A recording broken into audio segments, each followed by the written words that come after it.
Warm welcome once again to all those who have joined us for our Fatherhood in the First 1,000 Days. This is part 3 of our webinar series of Men, Masculinities and Fatherhood. My name is Beverley Damonse. I'm the Group Executive for Science Engagement and Corporate Relations at the National Research Foundation, and I will be your moderator for this afternoon. The VIS Centre of Excellence in Human Development at WITS, Heartlines, and together with my own organization, the National Research Foundation, are hosting a series of 4 webinars on men, masculinities, and fatherhood. And many of you might have been with us from the beginning because today is the 3rd installment of the series. So a very special thank you to the great team that has been working together in this very valuable partnership. We would also like to thank Oak Foundation for their ongoing support and the funding for this webinar series. Now, those of you who have been with us for webinar 1 and 2 might have got used to a format, and those of you who are joining us for the first time today, thank you. But what you will be getting is a webinar format that's running a little differently to the previous 2 sessions. But no less interesting, I can assure you. This week, we aim to hold a panel discussion. And the panelists for this week's discussion include Manyema of the DSI-NRF Centre of Excellence in Human Development, Dr. Zoheb Khan of Intellidex, and Dr. Tawanda Makusha of the Human Sciences Research Council. So a very interesting panel to speak to us today in this our 3rd webinar of the series. But before we get into the real gist of our conversation today, let me just take a little bit of your time to speak to some housekeeping rules. We will start off by giving with respect to our topic today, fatherhood in the first 1,000 days. So they'll be giving their introductory statements to set the scene for that. Thereafter, we will host a moderated discussion. The session is recorded, and the link together with the presentations will be emailed you post the webinar.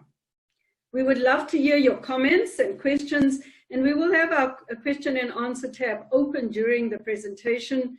And following the moderated discussion, we will field your questions to the panelists. We'll also be running a few polls relating to the topic, and it will be great if you could participate when you see the polls on the screen. They don't remain open for a long time, they're just part of the discussion. So if you could just respond to the polls, we'll put them up at the beginning when each speaker starts their statement and give you the results at the end of their session. We would like to encourage social media engagement on this hashtag. It has been very active in the first 2. So hashtag Fathers Matter ZA on Twitter, Facebook, and Instagram. You can also tag our other partners at Heartlines ZA, at COE, Capital Human, and at NRF_news. So please do really keep us all engaged, and the hashtag handles, social media handles are available to you. Before we get to the panelists' opening remarks, we would like to share a short introductory video.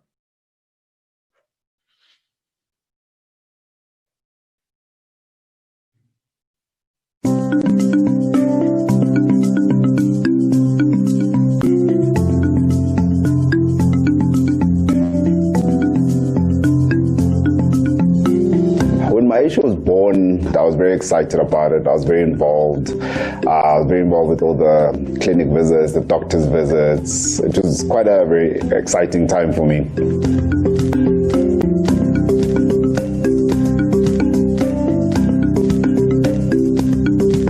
I just remember holding her, and she was lying on my chest, and this overwhelming protective urge. I will do whatever I can to keep you safe. You are a precious part of my life. waking up in the middle of the night when she's crying. Even sometimes when she just coughs, I'd get up and make sure she's still breathing. Because I've always been around, we're very close.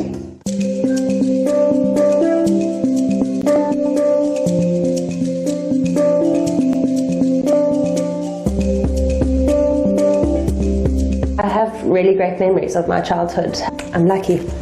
Dad is always there for me. Ever since I was born to the first day of school and all the way until now.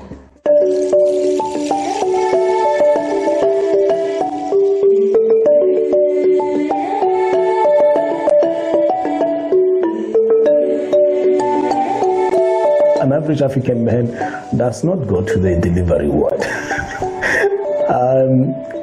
For my firstborn son, I was allowed in. Seeing him come into the world. A lot of people miss out on it because I know culturally the mother has to go back to the parents and for about 3 months. Why would you deny yourself the opportunity to hold and to embrace this amazing miracle?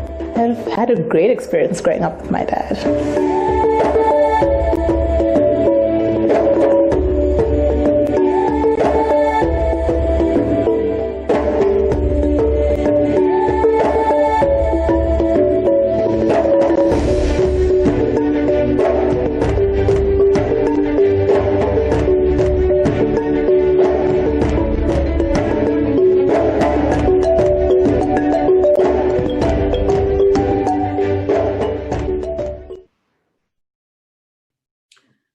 What an awesome reminder of what active present fatherhood means. And active present fatherhood in the first 2 years is the subject of our discussion today, because we know that however strong emotionally this Heartlines video reminder was, the question at the end says sometimes that is not the experience of all. And that is what our panelists are going to take us through today. I'd just like to very quickly tell you about our panelists that are going to be joining us for the afternoon. Our first panelist is Dr. Tawanda Makusha. He's a senior researcher from the Human Sciences Research Council in South Africa. He holds a PhD in gender education and a master's in development studies from the University of KwaZulu-Natal. And he's the co-editor of the first State of South Africa's Fathers Report in 2018. And he will be sharing to us this afternoon in terms of the first 1,000 days. Our second panelist is Dr. Zoheb Khan. He is a head of the philanthropy research at Intellidex and a research associate at the Center for Social Development in Africa at the University of Joburg. His interests include the role of the private sector in social development, social protection in emerging economies, and active labor market programs. And you will see he will be talking to us about the social grants. And our third panelist is Mercy Manyema, a public health researcher whose interest in early childhood development, mental health, non-communicable disease prevention, and childhood and adult obesity. Her PhD in public health research now focuses on the impact of adverse childhood events on young adult health and well-being. And so these are our speakers this afternoon, each of them speaking in clearly defined areas, but holistically helping us to reflect and engage on the first 1,000 days of fatherhood. Before I hand over to each of the panelists to share their opening statements, just a reminder that we are going to be running the polls, promoting father involvement in the first 1,000 days. There you see the first one is up. And please go ahead and take part in the polls. And at the end of Tawanda's opening statement, we will reveal the results of the poll. Okay, over to you, Tawanda. Thanks, Bev. Good afternoon, colleagues. Thank you so much. So I'm going to speak about fatherhood in the first 1,000 days. So after conception, fathers play an important role in providing practical and emotional support, promoting positive health behaviors that indirectly impact fetal development, birth weight, term birth, by promoting maternal well-being and moderating stress levels and reducing harmful behaviors during pregnancy. Father involvement during pregnancy can encourage mothers to seek prenatal care earlier and adhere to it. Eat healthier, exercise more, and avoid harmful behaviors such as alcohol, drug, and tobacco use. And father attachment is strengthened by the father's involvement during pregnancy. Listening to the baby's heartbeats has been seen and known to be something, and baby movements and being present during delivery, as we saw in the video, has been seen to be very critical in discovering that infant-father attachment throughout the life course. Early paternal attachment has been associated with reduced risk of child abuse by the father.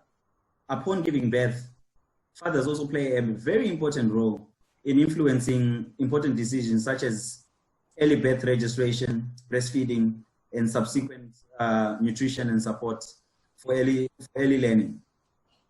What's critical is, I've spoken about fathers' involvement and how that impacts on maternal and child health.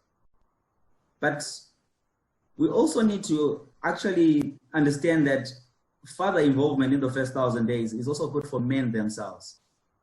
Men actually, when they become fathers, they actually become more responsible. Their testosterone levels actually reduce, and usually they become more caring, more loving, and more supportive. They stop indulging in what we term risky behaviors, including binge drinking and drug and risky sexual behaviors. And so it's critical to, when we focus on father involvement in the first 1,000 days, we need to look at it in a holistic way. We need to look at it in ways that we can say that fathers are involved, but not only are they involved for maternal and child health, but they are also involved for their own paternal health. And so when we talk about fatherhood in the first 1,000 days, we need to now start thinking about issues around paternal mental health itself. We need to also start thinking about other stressors such as unemployment, poverty, that affect men from getting involved in their children's lives. It is critical that for someone to help another person, we need to understand that they need to be in a position to first help themselves. So it's critical when we talk about fatherhood in the first 1,000 days and how that impacts maternal and child health. It's critical that we also look at that from the father's lens.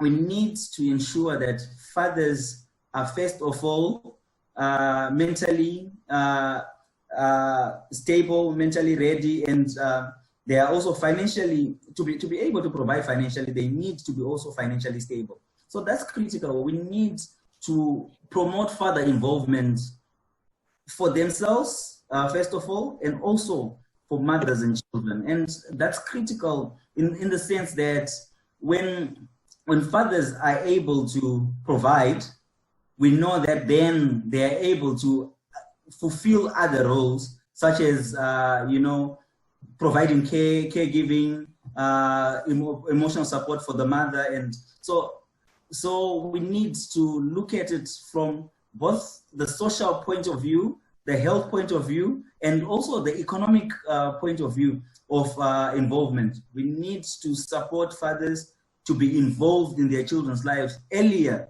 because we know that when we support fathers to be involved in their children's life earlier, we know that there is the higher likelihood of them continuing to be involved in their children's lives throughout the life course. I think for now I'll stop there, and I'll answer questions when asked. Thank you.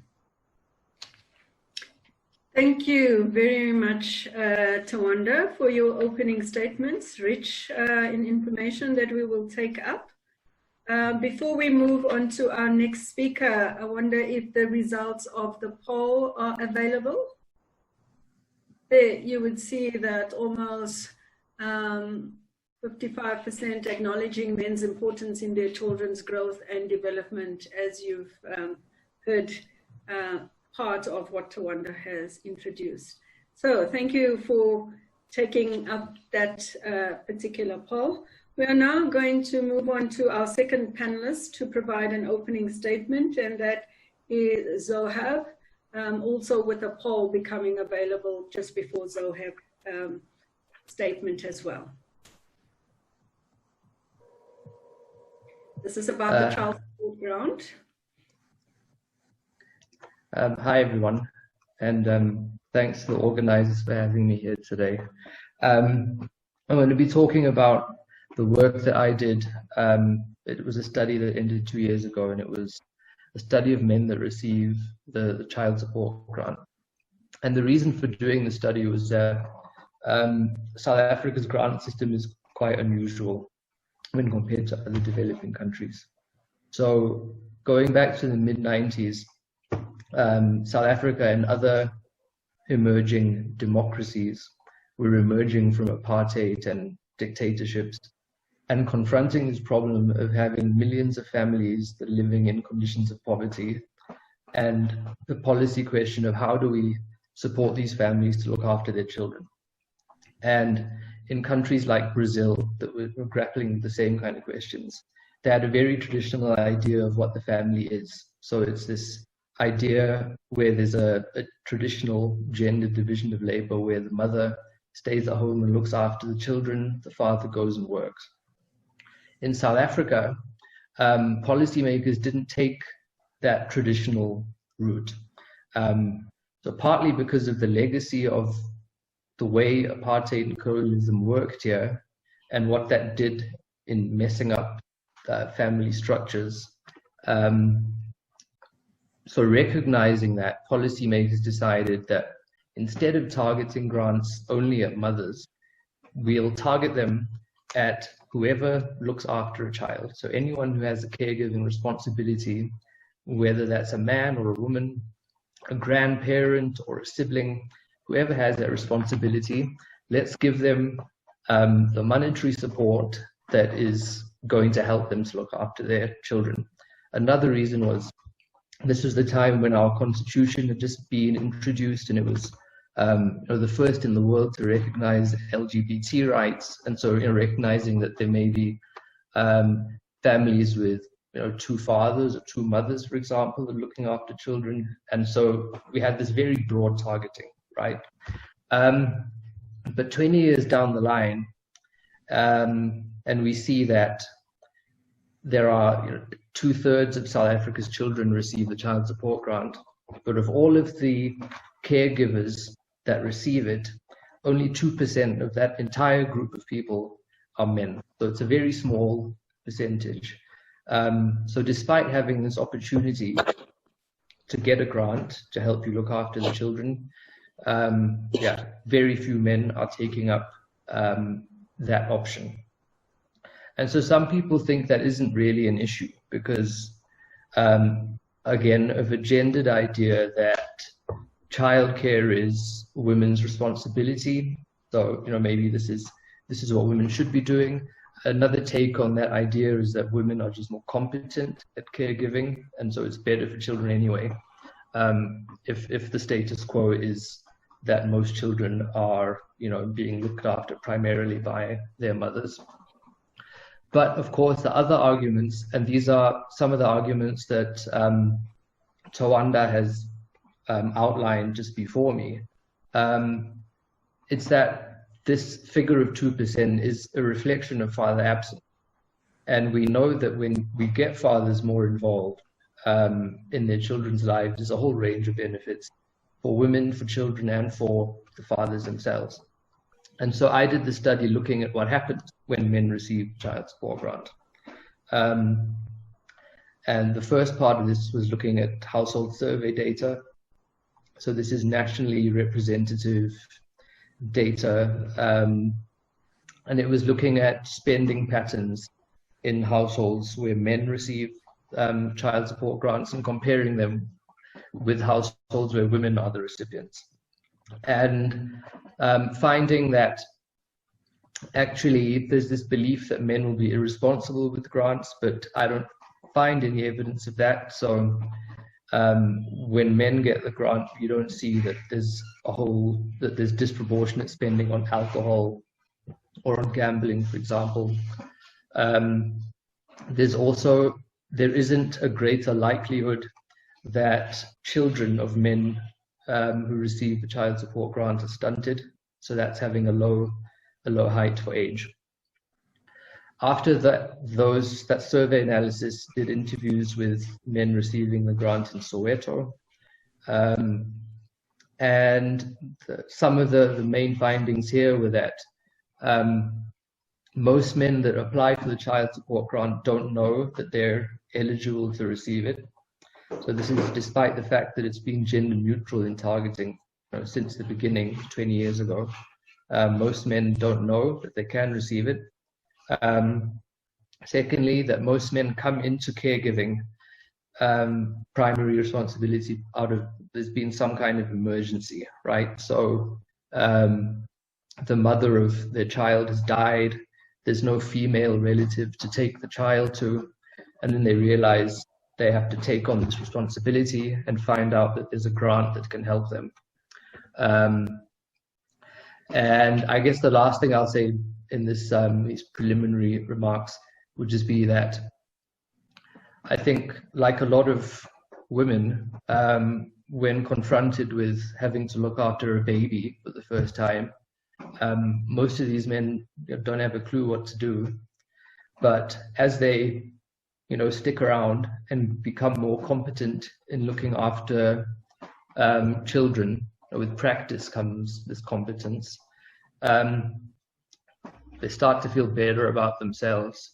And so in the beginning, there's a common idea that getting a grant is like a feminine activity, or that it's a reflection of failure, haven't been able to get a job and earn a big income that can help you look after your kids on your own. So there's this negative idea associated with receiving a grant. But over time, when they start seeing how that grant is actually a reflection of their persistence and of taking responsibility and looking after their families, then that feeling starts to change, and it becomes more a very positive reflection that reinforces a feeling about themselves of being kind of strong and capable and persevering men and adults. Yeah, so I think that's, I'll leave it at that for now. Thank you, Zoheb. Thank you very much. There's interest already coming through on some areas of what you've spoken about. Thank you. Look forward to the discussion going forward. Before we move on to our final panelist, maybe we can look at the poll results. Yeah, you would see up close for you, really, it is about educating and empowering men about childcare, some of which has been talked about both by Tawanda and Zoheb. Once again, thank you very much for your participation. Let us now invite Mercy to provide some opening remarks. But before we do that, our last and final poll will be made available for your participation. Mercy, remember, is focusing on creating a safety nest, how fathers can create a safety nest. Thank you, Mercy. Thank you very much, and thank you to the organizers for this series of webinars. So Jack Shonkoff has a statement that he says that of all mammals, human beings keep their young or their offspring in their proverbial nest for the longest time. And the reason for that is this is the time that the offspring is nurtured developed so that when they go out into the world to make their own nest, so to speak, they're able to reach their fullest potential. This is when values are taught, skills are taught, physical health is nurtured, psychological health is nurtured, spiritual values, if at all, are passed on. However, my study was around what we call adverse childhood experiences, and these are essentially harmful events that happen to a child that then disrupt this whole process of nurturing and developing the potential of the child. And these are things such as sexual abuse, physical neglect, as well as a whole lot of factors around the environment of the home. So things like domestic violence, things like having someone with a mental illness that is unattended in the home, things like drug abuse, household members that are in and out of jail, in trouble with the law. And there's also issues around chronic illness, a child that grows around chronic illness in the home, and unemployment. And I just want to share some key results that I think are pertinent to our discussion around fatherhood today. One of the things that we saw in the study was that these events are fairly common. And that means that the reason why they are not upfront in a lot of our discussions is probably just because we don't talk about them, not that they're not there. And of particular interest is that the absence of the father in the household as the child is born was a factor that was associated with a child reporting then experiencing abuse or some other event in their childhood, as well as the economic environment of the community, not even the household, but the community. And I think we'll go into those as we carry on discussing. Another result was that childhood adversity seldom occurs in isolation. And this is one of the things that was spoken about when we were talking about corporal punishment, that often where you see a child severely beaten in the house, there are often other things happening in there. And so if we see one index event, that should ring a bell for us to start looking. On the flip side, it also means that if possibly we had an intervention that targeted one or two, it could probably snowball in creating this safe environment for the child. And finally, a child that experiences a high number of events, of adverse events in their childhood, is at a higher risk of poor mental health when they grow up. That's one. They are at a higher risk of poor coping skills in relation to stress and just general social relations.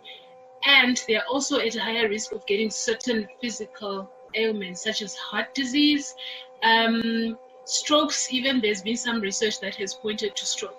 Now, what the World Health Organization has done is to come up with what they call the Nurturing Care Framework that has 5 pillars: relation to health, nutrition, responsive caregiving, security and safety, learning, opportunities for learning for the child. And this is a tool that is aimed at ensuring this safe, stable environment for a child to be able to reach their full development. There's over 250 million children in low-income countries that just never, but never reach their full potential. And so the tool can be operationalized not just at the individual level or household, but all the way up to the policy environment. And that's the beauty of this thing. And so in my discussions, you hear me referring to this. And I think it's pertinent to this discussion today of saying, what is the role of the father in the first 1,000 days, or even beyond? So we have this tool, and perhaps we can start talking about how can a father be involved in the nutrition aspect in the first 1,000 days from conception. Remember, how can the father be involved in the safety and security of the mother and the child and himself in the first 1,000 days, and beyond. And we start talking about operationalizing it at that level. We start talking about practical aspects, because as Zoheb has mentioned, sometimes fathers want to do something but feel like they have no idea what they're doing. They've been thrown into the deep end. And yet, I believe there are various things that can be done that are practical. Some of these things we already know. We just do not know the great impact that they have on the children in terms of fathering and the involvement of the father. Thank you. Thank you. Thank you very much, Mercy. Raising many points that I think we are going to have to follow up in the discussion. Excuse me. So before we move on, can we get the results of the poll, our third and final poll? More support for mothers during and after pregnancy. Yes, in all different ways mentioned: economic, social, emotional, health, all ways. And I'm sure we agree with that. So thank you very much for responding to our polls and really seeing in response to our panelists' opening statements that there's much that we can unpack going forward. Please remember to use our social media, and remember that the hashtag is #FathersMatterZA. So let's enter a little bit of a conversation now with these three, I want to say young people, revealing my own age, but with these amazing experts in terms of what they put forward for us as opening statements.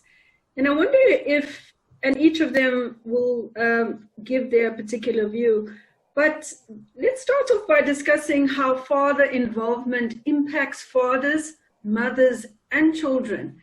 I think some of you have spoken to it in various ways, but sometimes, like last week, we are speaking about father disconnections and father absence.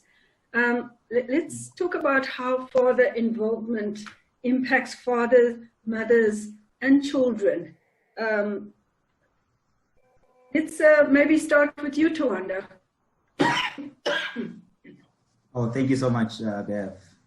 I think my biggest take is that fatherhood, actually positive fatherhood, is critical for men, because I've previously alluded to the fact that most men then stop risky behaviors and know that actually, now I'm a father. I am responsible for someone, and therefore I need to look after my own health. I need to look after myself financially, and so what this brings about for men is we've seen men who are fathers usually wanting to do well, even in employment. Actually want to say, how do I move from the level that I am to get a promotion to move into the next stage, and so that I can be able to better provide and support my family. So I think that's positive. It's a kind of a positive correlation between fatherhood and men actually doing well for themselves. And for mothers, I think it's critical because of both practical and the psychosocial support that mothers need from conception throughout actually the life course. Mothers need support from men. And what that kind of support does for mothers, I will give an example of during pregnancy. What that support does for a mother during pregnancy is they are better able to look after themselves. They are better able to actually feel like, oh, you know what, I'm not alone in this journey. I am with someone, and someone is supporting, someone is providing that kind of pillar for me. If I've got a problem, I've got someone to talk to. And that's critical. It's critical in simple ways that if you've got a problem and you go to someone and someone gives you a listening ear, you know that, okay, I'm not alone, and I'm better off. So that impacts a lot on maternal mental health, and so that's critical. Like for the children, I think the best thing that we can actually do is, and I always say this, that we should move away and desist from using terms like fathers are helping mothers. It's their responsibility. You are a father, so it's your responsibility to look after your child.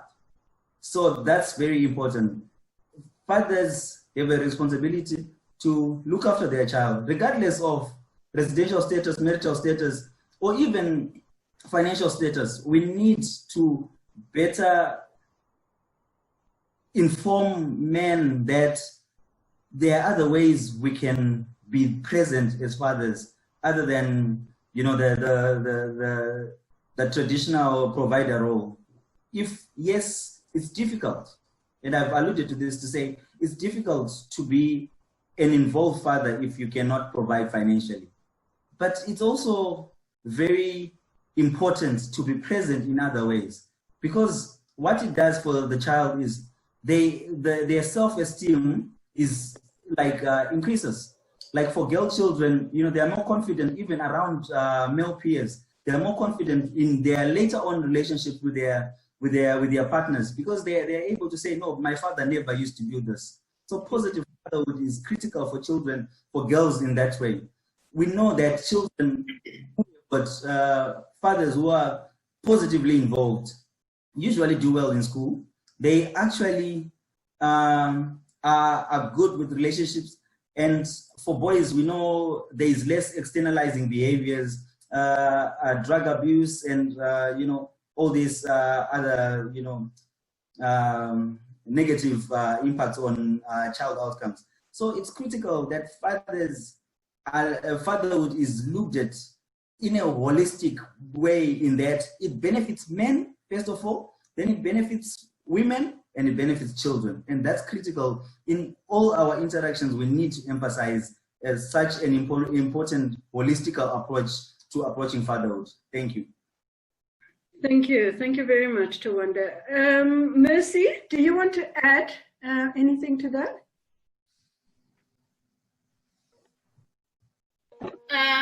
I just want to add on, I'll just touch on benefits to the mom and to the child. So as I said earlier, there are certain things that are right under our noses that I think we tend to minimize, but are actually very important. And Tawanda has alluded to some of them. Of course, bearing in mind that they do assume that the mother and father are in the same place. So let me give myself as an example. I had a cesarean section for one of my children. And when you come out of hospital, you're tender, it's painful, you can hardly sit, you can hardly bath, you need help with all those. And so father involvement in simple things like that ensure that you then have a stable mother. So when the baby, remember we spoke about responsive caring in the nurturing care framework. Responsive caregiving essentially is being able to tune into the child when they need you, and you respond with exactly what they need. So if you have a mother who is stable, things as simple as assisting in the household chores, so that she can focus a little bit more on her own health and the baby's health. Childbirth is a tiring, energy consuming event. It's also psychologically and emotionally draining. And so that practical support makes sure then that you have a stable mother who can respond, for example, with feeding. There are mothers who struggle with latching with their babies, who struggle to breastfeed. Encouragement, simple things like, you can do it. You're the best mother for this child, and I know that you can make it. Sometimes a woman just needs to hear things like that. And those are things that are simple, low-hanging fruit, but perhaps we've minimized them and we don't value their importance. For the child, what neurobiology has shown is that the way that a child attaches to their primary caregivers is what primes them for later relationships. And so if the attachment with the mother and or with the father is not, let me use the word faulty, is faulty, it then means that they have set the child up to struggle with later romantic relationships, with later social relationships. And so the importance of the father's role is not just immediate, it's also for the child when they're older. And if you see, what then happens is that if they don't take up their role, they perpetuate this cycle of childhood adversity and dysfunction in the family because they didn't do it quite right, and the child, no intervention happens, and this child has their own family. It means they're going to continue to pass it on, and perhaps the message is that do it now for the future generations. Even if, so I see there's a question in the Q&A about fathers and their own adversity in childhood. Perhaps we'll address that later. But the good thing with human beings as mammals is that we have the freedom of choice. And the good thing with research, why I love research so much, is because there's hope for intervention. So the message to the fathers would be, do it now for the future generations.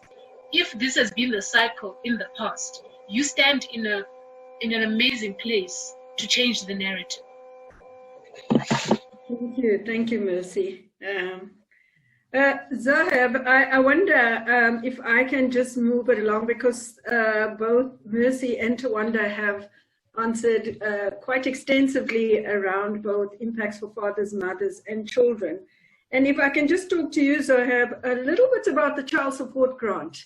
There is a lot of attention, even requests for the research, etc., on the chat group. But I wondered if we know that moms usually collect the child grant or the support grant, and you have come up with this 2% who are actually collecting this grant, highly unaware that they are able to collect the grant in the first place.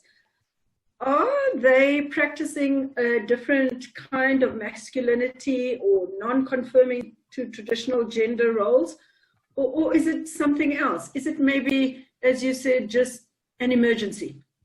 And, you know, or does it actually speak to this non-conforming or moving away from the traditional roles, as we've said?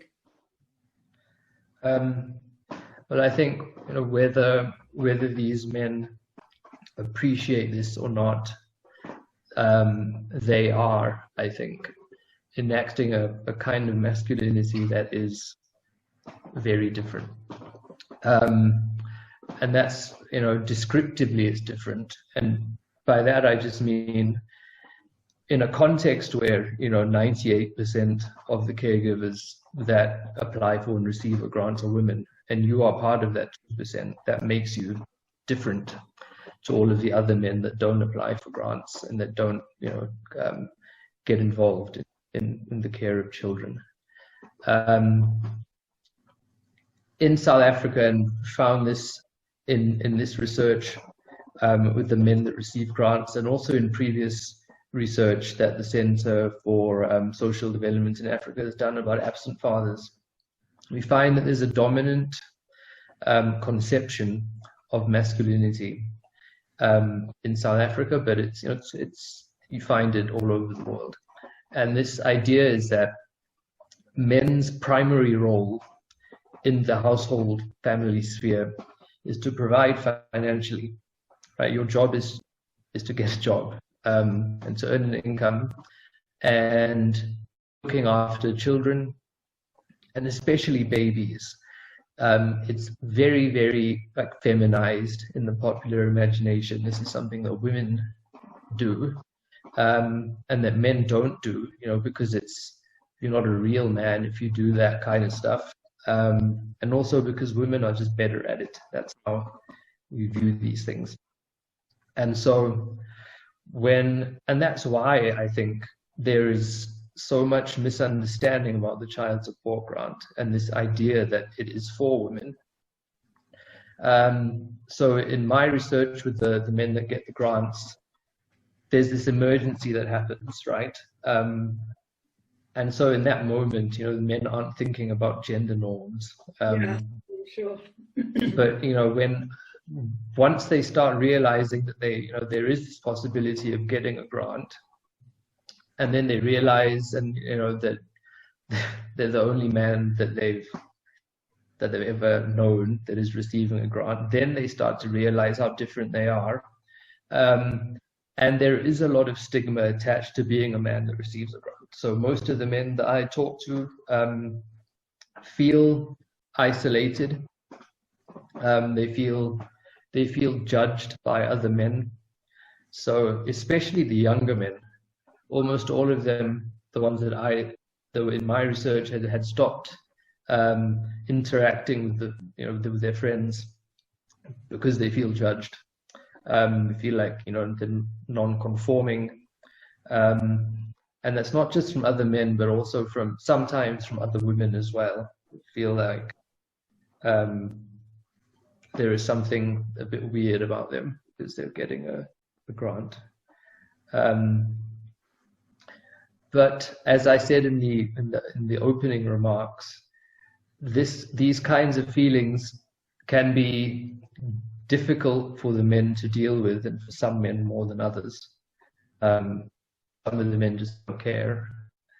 But for all of the men, even if they still feel that discomfort of being stigmatized, that is kind of balanced somewhat by the feeling that they are taking control. By getting the grant, they are sticking around, and they are being a man in a traditional way, but by new kind of means. And by that I just mean, so the idea of a man of being responsible for looking after your family, that's part of traditional masculinity too, but they're doing it in this unusual way by getting a grant and by actually staying in their children's lives. They are proving to themselves more than anything else that they are worthy parents and responsible adults. Yeah, no, that's great. And is there any thinking around how to create awareness that the child support grant is available to men in this situation or situations that arise? It's pretty easy, really. So at the time I did this research, which was finished it 2 years ago, but started a few years prior to that. You look at application materials about the grant, you look at advertising on TV, pamphlets at SASA offices, radio announcements, and you see the pictures are always of women on these things. So that's already a kind of visual idea that you get when you see these. Also, when people talk about grant recipients, they talk about women and mothers, and often it's in very negative ways. So there's, in the process of doing this research, I was just looking at the way politicians talk about grants, and there's countless examples of politicians talking about grant recipients as like irresponsible young women that lie on their backs to get money, for example. That's like a very common way of constructing what a grant recipient is. An irresponsible young woman who doesn't want to get a job and is having babies because they think that's going to get them money. So, I mean, so there's two things there. The first is just make it more normal that, that men can receive grants in all the communications that are put out by the DSD in the media. And then also just making the discourse less negative. And that's something I think that's in the domain of the politicians, but again, you see this in society more broadly. Stereotypes about grant recipients that have been debunked by 20 years of research now need to be challenged wherever we see them, because that also discourages people from getting grants. And that's, men and women. And that means that, if people aren't getting grants when they need it, then it's the children that suffer in the end. Yeah, fine. No, thank you, Zoheb. Thank you very much for that. I wonder if before we close this structured session, maybe Mercy, Tawanda, if you can very short, in a short response, talk about how can we support fathers to be active during these first 1,000 days? Obviously, there's a grant, but there's not too much awareness, and Zoheb has talked about some things we could do. Is it a policy issue? Is it how do we support them to be these active parents? Mercy, Tawanda? So I think that there are several levels that the support needs to focus on. First of all, there is the capabilities of the father himself. So that's focusing on the individual. I think there are interventions that need to be targeted at the community. There are interventions that need to be targeted towards services, and then policy. So if you remember earlier, I had these hands holding up the nurturing care framework. It cannot just be about the dad. The father himself, I think, in my view, I think it's changing the narrative and actually saying you can learn to feed your baby. You're fully capable of learning to change your baby's diapers. You can actually learn to sing to your child until they're soothed. You can do that. You're able to do that. So it's that reassurance and debunking this view that men have no idea what they're doing and women somehow mysteriously know how to do these things. Of course, there's social conditioning, and some of these things we are taught. If there's youngsters in the house, the girls are more likely to be asked to look after them, that sort of thing. But I think it's and teaching them, being willing to teach them without judging, and without. Sometimes I think the issue is around how we have made childbirth and child care inferior somehow, such that when a man does those things, he feels emasculated. He feels like he's not masculine enough because he is pouring into his child's life, his child who is going to carry on his own generation. I find that quite ironic, especially in African culture, because even like if it's a boy, this is the child who is going to carry on your name, the name of your clan. And it's emasculating for you to pour into that same child's life. Like, where did we lose it there? So I think it's reassuring men that you can do it. It doesn't mean you're any less of a man. You're investing in the future generations of your clan, of your family. The community as well. We need to normalize some of these things. That it's not, you're not less of a man for doing certain things, for helping your wife, for carrying some household chores. The policy level, I believe South Africa has some of the most brilliant policies around early childhood care. Where we often fall short is the implementation. Yeah. How we take a policy and bring it down to a community, bring it down so that it's addressed in how we offer services. On the services level, do we have mental health facilities that men can be comfortable to go to? Can a man walk into any place and say, I'm feeling low, I suspect I am depressed? Is there a place they can go to that they won't feel judged? Services like water, sanitation that speak to the safety of the environment. So I think all those are important in supporting fathers to pour themselves, into their children. Absolutely, I thank you. Okay, I think we will just pause on this particular session of structured questions. And I just want to say thank you very much for the opening up the discussion further after your opening statements.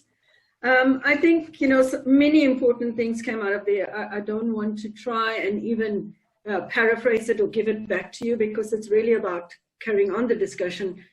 But, the thing about a holistic approach to fatherhood, I think we are raised in societies where fatherhood is so connected to a provider role that the emphasis that you have placed on a much, much more holistic approach to fatherhood that's all-encompassing on every level of development, I think continues to come up time and time again, as is the impact of the father's role not being only an immediate one, but the absence having such longer term effects so much later in life, especially on other relationships. And so these, whether they are disputed or neglected or denied kind of state disconnections that we have, that's immediate. But little is thought about the long-term effects, you have explained, into the communities that we are going to be part of. And then I think, thirdly, something for me is really about shifting these dominant conceptions of masculinity, whether it's as obvious, by very obvious means, or whether it arises slowly through the kind of means that Zoheb has explained. I just think that we will continue to struggle, whether we have the most brilliant policy frameworks. We live in one of the most violent societies where what you have told me, a lot of it can arise in these early, or the foundations of this can be laid in these first 1,000 days. And that is, I think that is something that we have to think about so seriously, because if you take what you said against the Heartlines video that was so warm and encouraging and enriching, I think that's why there's so much work that needs to be done, both research-wise and practically. So thank you very much.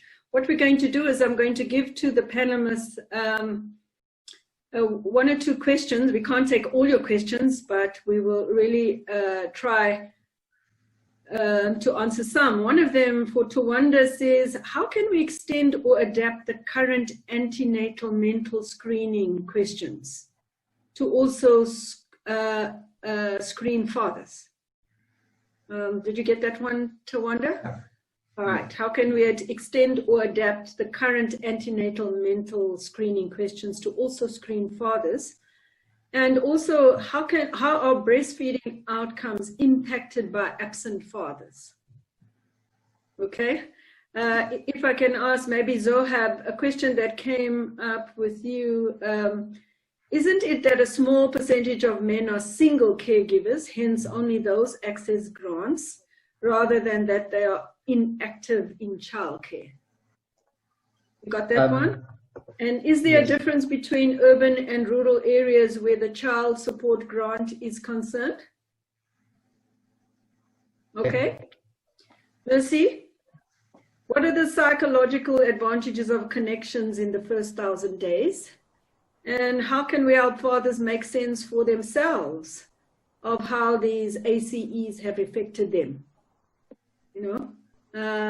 So we don't have too much time, about 15 minutes, but if we can give those questions some thought. They have arisen from our participants, and I thank you very much for those questions. We'll just take a short 5 minutes each to just answer those questions as best as you can. I'm going to ask whoever would like to start to go ahead. Thank you, Bev. Let me start. Thanks, colleagues. So the issue around extending antenatal screening for mental health to fathers is a very important one. And I'll try and respond to it in ways that we see the deficits in the current primary healthcare system. We know that mostly antenatal clinics are quite constrained in terms of space and privacy when it comes to the public health system. What I mean here is that sometimes, how do we even start bringing fathers to antenatal clinics with the current state that they are in? Most antenatal clinics that you will visit will see that they'll have a lot of mothers or pregnant women waiting to be served, and there actually is no space for any kind of like privacy when the mother has to go in for a checkup. And so that's quite difficult. We need to first try and adjust those structural systems to say, okay, how do we make these health care facilities be more conducive and more kind of like supportive of mothers and pregnant women bringing their partners to the healthcare facility. The second take on this question is that we need to actually start emphasizing this, like the issue around paternal mental health as critical during the first 1,000 days, because we know that it's got a ripple effect. To like, if a father is stressed, you most probably stress the mother, and if the mother is stressed, the mother will most probably stress the baby. So that's something that we need to start focusing on. And currently, what we need to do is try and encourage as much as possible to encourage fathers who can to take part in antenatal visits. Take their partners to antenatal visits, and by doing so, what a study by Professor Richter and colleagues at the Witwatersrand is focusing on is it's looking at both the mother and the father during antenatal clinic visits and the ultrasound, like during the ultrasound, the first ultrasound. And what they have discovered is they actually have discovered that fathers who have been tested for depression are actually more depressed than women. And so that's critical. We need to actually now enforce those kind of measures to say we need to test fathers at every point that the mother is being tested for depression, and that's very critical. And the second question in terms of breastfeeding. Tawanda, maybe you can just leave the second question. I'm just looking at the time. Okay, thank you very much. Next, whoever would like to go next, remembering our time constraints, colleagues. Thank you. Sorry about that. That's okay. Thank you. I'll go. So the first question was, is the low percentage that 2% of caregivers are men? Is that just a reflection of the fact that it's a very small percentage of men that are single caregivers? Yeah. So that is partly the answer. There are, compared to the numbers of single mothers, there are very few single fathers. But also, there are many men that could become more involved. For example, in my work, there was a case of a man whose wife started working, and then he started getting the grant instead of her, and he became the primary caregiver. So there are many opportunities for that to happen. Also, if we look at people, at the numbers of children who are maternal orphans, there are lots than just that low figure of 2% implies. So what normally happens is that the man would give the baby to a grandmother or an aunt to take care of when he could be doing that himself. So we may never get to a situation, I don't think we will, where we get anywhere near kind of equal men and women numbers getting the grant, but there's definitely scope for more men to get it. Second question was about urban-rural differences. My study didn't look specifically at that. In the household survey stuff, the only thing I can say there is that there's a lot more drinking that happens in urban areas compared to rural areas, and that can be a problem, but that's whether the household is headed by a man or a woman. And then the last thing I just want to say is just picking up on something that Mercy said. So yeah, there's this, men don't know what they're doing, and that's why a lot of them don't get involved more. But as Mercy said, there's absolutely no reason why they can't learn. And so there is a very big role here, I think, for caregiving support, whether that's in classes or expansion of the home-based visitation programs by community healthcare workers. I'm currently doing a study of how to expand private sector financing to ECD, and just the gaps are just amazing, and how few children and how few caregivers receive parenting support, parenting classes. How do you feed your child nutritious food? How do you stimulate your child in a way such that they can be ready to go to primary school and learn properly, whether that's men or women. And so we've got to find ways of expanding those services so that they reach many more women and also men. I think that's important, that we need to focus on that specifically as well. Okay, no, thank you very much. And Mercy, maybe one of your questions in this time that we have available? All right. On the issue of the psychological advantage of father-child bonding, in short, the bonding between a child and their caregiver affects the structure of the brain that deals with emotional expression, emotional regulation, self-expression, that type of thing. So if that bond is given time and space, it means the child is secure, they're less anxious, and they're able to relate to other people without anxiety. It means also that their future relationships are going to be stable, are going to be holistic, and that they're able to self-regulate. It's essentially about self-regulation. And I just want to touch in 1 minute the issue of fathers dealing with their own adverse childhood experiences. I think that then speaks to services. It's really important that a person is aware that the things that happened to me can affect how I relate to others, can also affect how I treat my own child. You often find that some men who beat their spouses is because they saw it growing up. They might have at some point said, this is what happened to my mom, I don't want it to do it to another woman. But sometimes there's some specific interventions that need to happen there. And I think that speaks to awareness. We need to talk about this. And this is a really good place. There's a panelist who said last week that if each of us here takes one thing and tells it to another person, we've already started the effect. Awareness is very important. And then seeking help. There's no shame in it. We need to normalize looking for help so that you stop the tide with you. Yeah. No, thank you very much, Mercy.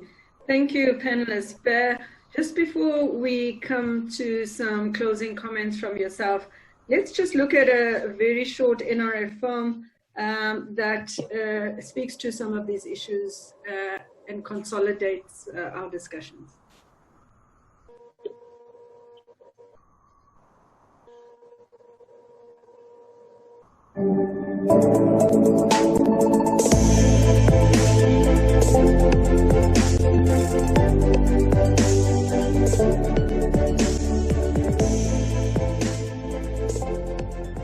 I'm Tawanda Makusha. I'm from the Human Sciences Research Council.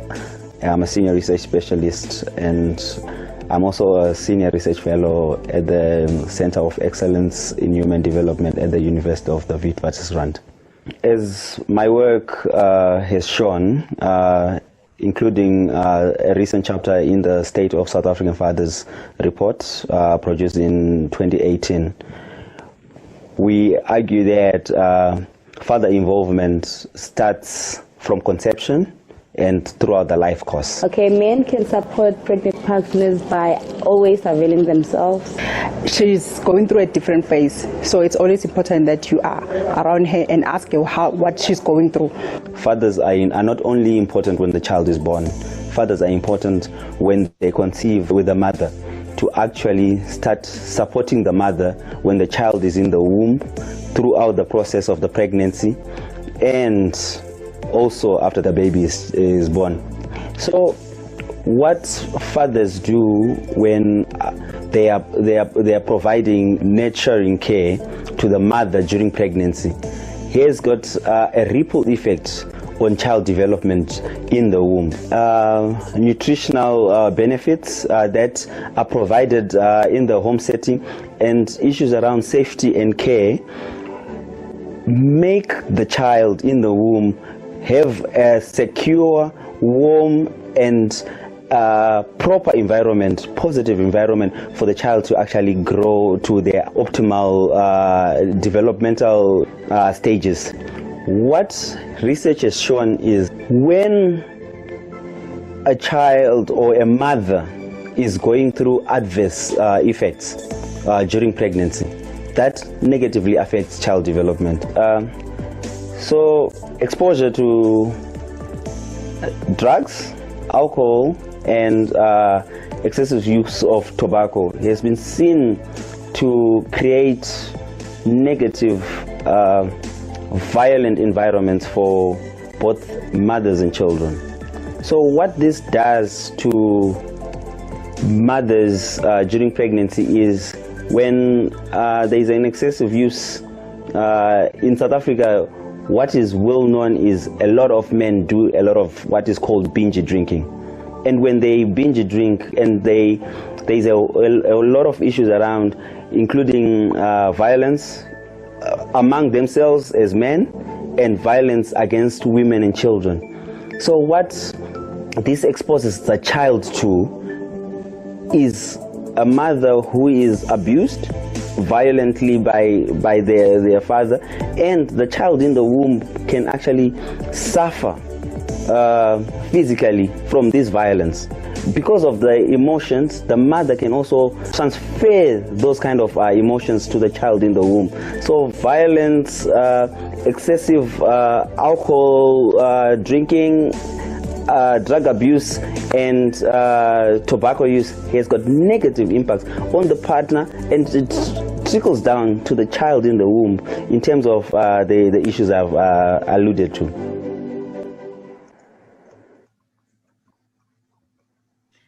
Thank you very much for that film, which really brings a lot of the things that our panelists spoke about earlier on. In coming to a closing of this really exciting webinar, I'm just going to go back to our three panelists, because I'm sure you will agree with me, they've really done a great job today, these experts. And Ria, in less than a minute, if I could ask Tawanda, Zoheb, and Mercy to just give us a closing comment. Thank you, Bev. I think what I'll close with is that fatherhood and father involvement is critical for early childhood development and throughout the life course. And we need to get more men to be visible, to be involved, and to provide care and support for both their partners and their children, because this is critical for the future generation. We need government support to, with implementation of these very nice policies that Messi was talking about. And we need to ensure, as civil society, as researchers, that we bring about proper interventions that do not only brush the surface, but actually impact on the involvement of fathers, particularly the fact that we've got a lot of fathers who are non-resident with their children. How do we actually focus on addressing those issues to say fathers need to be involved regardless of their residential status? Thank you. Thank you very much, Tawanda. Zoheb? So I just say in closing that men that receive child support grants and who enact a different kind of masculinity that's more caring and more involved in their children's lives, we've got to try and normalize that. And one way to do that is by discourse, the media, governmental communications about grants. I was thinking just the other day, I saw there's this Vanish advert, and there was a man that was the spokesperson for this washing powder, and that was, I think, the first I've ever seen. Right? Usually, the women are washing the clothes, and yeah, it's just small things like that matter. And then the second thing would be actually doing things like support to parents, help people to become better parents, and that would be better. That would have benefits not just for children and for the parents, but it's also, I think, an underappreciated employment strategy in a country where we've got such massive unemployment rates. We could employ people to do this kind of work, and there's thousands of people potentially. So yeah, that's it for me.